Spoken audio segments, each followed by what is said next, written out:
So Prince Andrew and his ex-wife Sarah Ferguson and their two daughters Eugenie and Beatrice are said to be all in hell at the moment and really suffering from the fallout from these emails that Sarah had sent to convicted pedophile Jeffrey Epstein, and that Andrew's emails also reveal, that he had a relationship with Epstein that was much more intimate than people realized, that he confessed to his interviewers and so on. And so somebody in the palace, I think, has thrown Andrew under the bus because, as I said in the video before this one, they want him out of his current residence at Royal Lodge, which apparently he has a lease until 2078 or something crazy like that.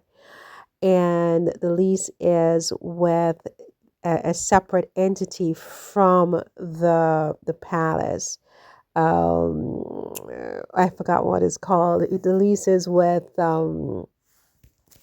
it's with a property entity that the monarchy owns pretty much. And so Andrew apparently spent about $8 million on this property in renovations and also in sort of a prepaid lease agreement. So he paid about £8 million, I should say, not dollars.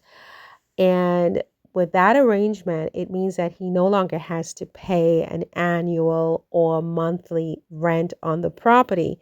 The problem is, because of all these scandals with Jeffrey Epstein, people are really scrutinizing it very closely. And the fact that he is not paying an annual rent is something that is not sitting well with a lot of people in the British public and the zeitgeist globally at large. The fact that he apparently prepaid the rent, or that the repairs that he did on the property and the upkeep of the property over the past couple of decades, the fact that the lease allowed him to use those payments as sort of rental payment. In other words, he does the repairs and he did a prepaid rent payment, and the lease agreement is that that would suffice as his annual rent until the end of the tenancy in 2078.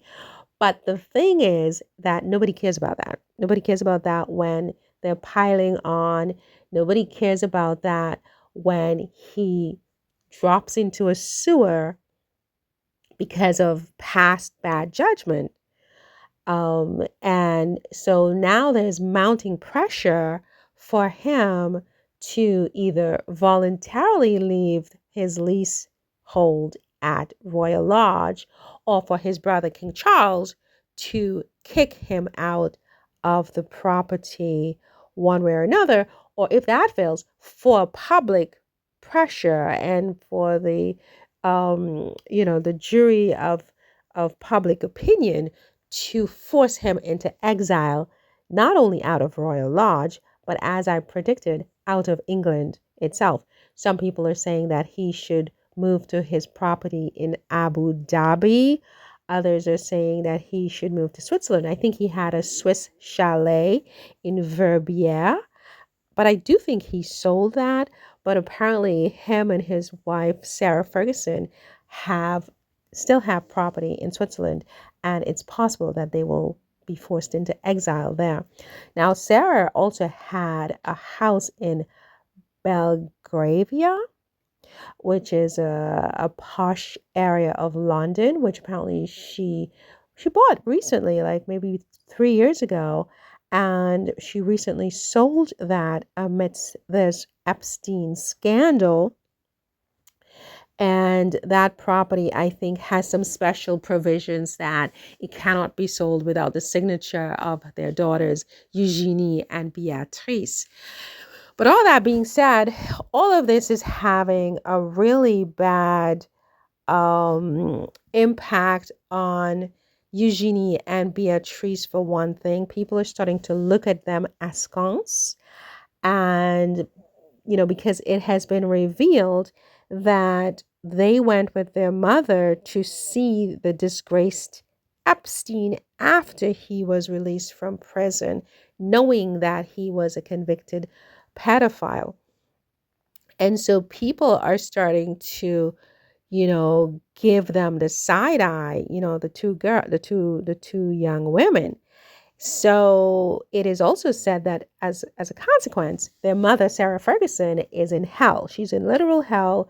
Her sister had to fly over from Australia to come and hold her hand in this very difficult time because, both she and Andrew apparently feel that yes, they made some mistakes, but that the pylon and the kicking of them when they're down by just everyone is out of proportion with the sins that they committed.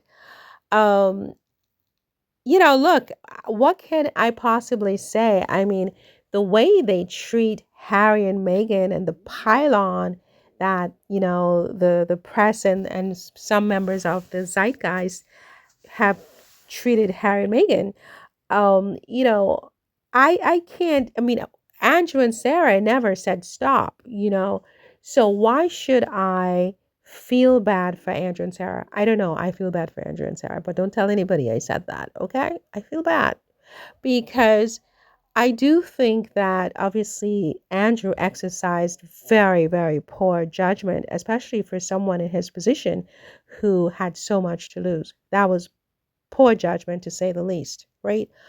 Virginia was 17.